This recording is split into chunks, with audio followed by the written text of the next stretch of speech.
Hello and welcome to Health Professional Radio. Thank you for joining us today. I'm your host, Neal Howard.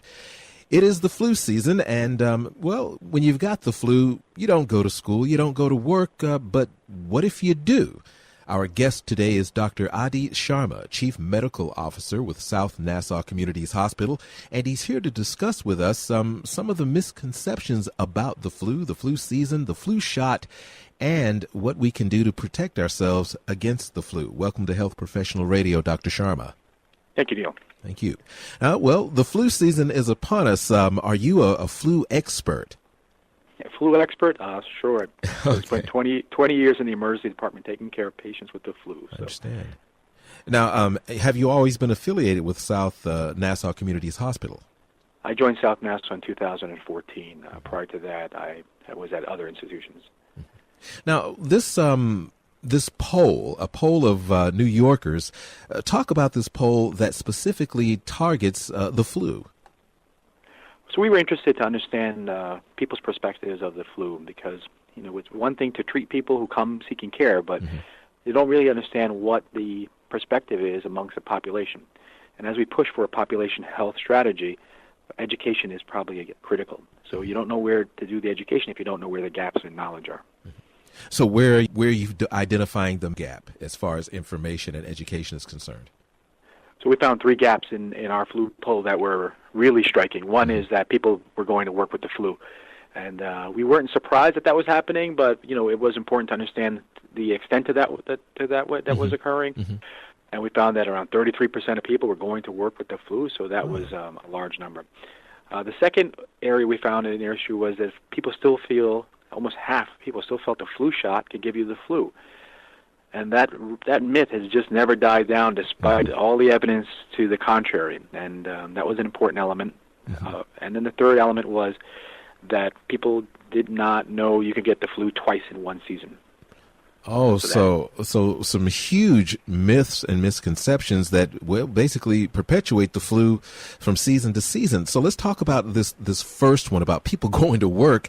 I always heard, if you've got the flu, you don't go to work. If you think you're going to get the flu, you don't go to work and you get the flu shot. So why are people going to work with the flu?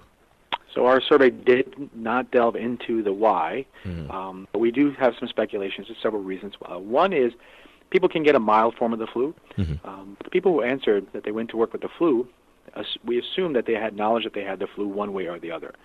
Either they knew based on previous experience or they were diagnosed with the flu. So we're assuming they didn't have a mild cold and thought that was the flu. We expected that they knew what flu meant. So let's assume that if you have a milder version of the flu, you didn't think it was so bad. Maybe you didn't think you were that contagious. That's possible. The second is people who don't have sick time or people who have job insecurity may feel like I can't miss a day of work because I'm at risk. And the third is there may be some other social economic stressors for people in which either they are taught growing up, you tough it out, you go to work, you don't call in sick, and the work ethic is that robust, or that simply they don't want to set a bad example depending upon what's going on at work, or there's just too much going on at work and they can't miss a day. Wow. Did you find any difference between, the amount of men and women that do that? I mean, sometimes we guys do things a little bit different, Yes. We're a little less careful. Did you find that women are reporting to work less with the flu than men?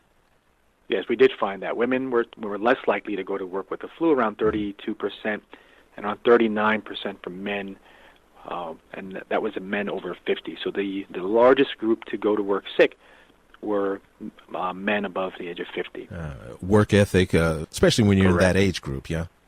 That age group, job insecurity is a major concern because it's harder to get equal employment after a certain age as easily as it is when you're younger. Absolutely, absolutely. So now when it comes to people believing that the flu shot actually gives you the flu, explain to our listeners, who most of our listeners are health professionals in one aspect or another anyway, how does the flu shot protect us from the flu?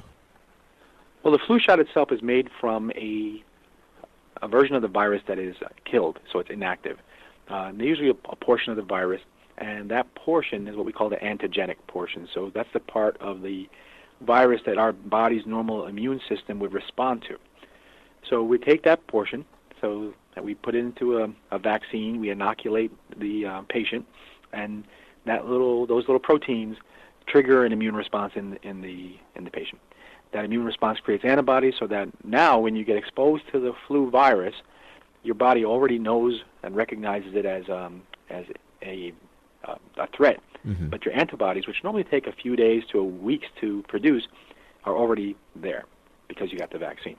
So now the antibodies attack the virus and either limit the illness to zero or at least give you a milder form of the illness, because the viral replication is not going unchecked as it would be in someone who didn't have the vaccine or some natural immunity to the flu. So once you get the flu, how do you just have to let it run its course, or are there drugs to, help you out once you do have it? So we fortunately do have antivirals specifically for influenza virus. The recommendation, we saw a lot of use of that during H1N1 in 2009, 2010, and what happened there is we started to see a little bit of resistance. So the recommendations are, unless you're in a special class, the elderly, the very young, or people with other medical immune compromised conditions, such as diabetes or medications that may suppress the immune system, etc. We don't recommend treatment as a routine method of managing the flu. Okay. So just let it run its course. For most cases, yes. For most cases. And in what percentage of cases would you say that the course ends in a fatality? So we see about 30,000 cases of the flu with mortality on an annual basis in the United States. So while we can get projections on how many people actually have the flu, we don't have the total denominator, but figure there's millions of cases of flu, so the fatality rate, fortunately, is low, but it's probably around 3%. Now, when we're getting a flu vaccine, at our local store that's offering them at these huge discounts, free, yes.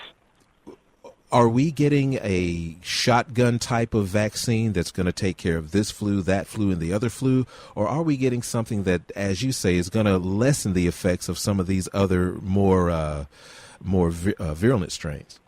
That's a great question, Neil. So flu is around 24/7, 365. We talk about flu season, but the virus is around. The difference is it's active in other parts of the world.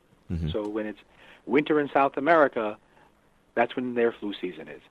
And so based upon that winter in South America, scientists in Europe are trying to predict what flu virus strains are going to be prevalent in the Northern Hemisphere during the Northern Hemisphere's winter, right?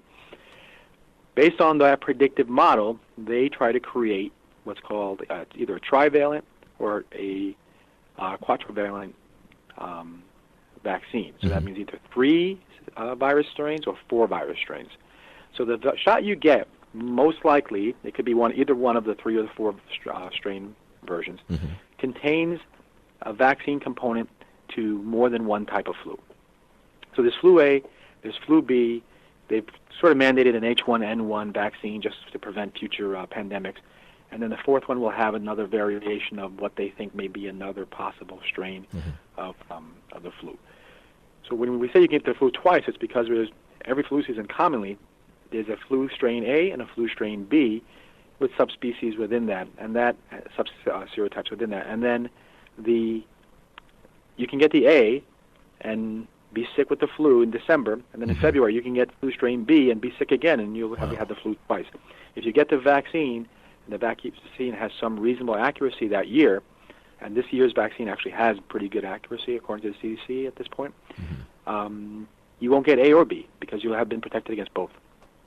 So basically, if folks are getting flu shots, they're protecting themselves in some degree against the flu that's out there anyway, and against folks who may be showing up to work for whatever reason who have the flu, even those who have had a flu shot and have a mild form because they did get the flu shot. So if no one's getting the flu shot, then I guess we are really, really in for a pandemic, I suppose, and not going to be a good situation at all.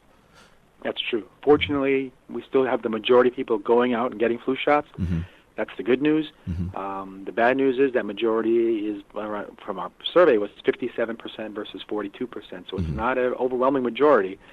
And there is this concept of herd immunity, which we demonstrated with smallpox. We eliminated the disease from the population. So even if you never got immunized, you weren't at risk for it because the disease didn't exist anymore. Mm-hmm. So if everybody were immunized, then the flu season would be really nothing. We wouldn't even talk about it much because the number of people who would get sick would be so low that it would be the exception and not the rule. So as we wrap up, let's talk about the folks that never get a flu shot. Is it just a matter of time before they get the flu, and can they carry the flu and be asymptomatic? So yes and yes. Most people who don't get flu shots are either refusing the flu shot because, A, they just don't get sick, and there are some people out there like that. We all know them. Mm-hmm. And so they think, I don't need the shot, and they're probably right. Their immune system is such that they don't need the shot. That, again, is the exception and not the rule. And if you don't have one of those super immune systems, then you're probably going to catch the flu at some point, unless you're a hermit in a cave somewhere away from all of mankind during the flu season. Now, where can our listeners go and get more information about South Nassau Community's hospitals and the flu in general? So if they go to www.southnassaw.org and /main/flu, they will be able to get education on the flu. So if they go to the main website, www.southnassaw.org, they can find the flu link. And it has the survey results as well as a lot of information from one of our lead infectious disease persons on the flu. Great. Well, it's been a pleasure talking with you this morning. Thank you, Neil. Likewise. You've been listening to Health Professional Radio with Dr. Adhi Sharma, Chief Medical Officer of South Nassau Community's Hospital, discussing the flu and clearing up some misconceptions. Transcripts and audio of this program are available at healthprofessionalradio.com.au and also at hpr.fm. You can listen in on SoundCloud and subscribe to this podcast on iTunes.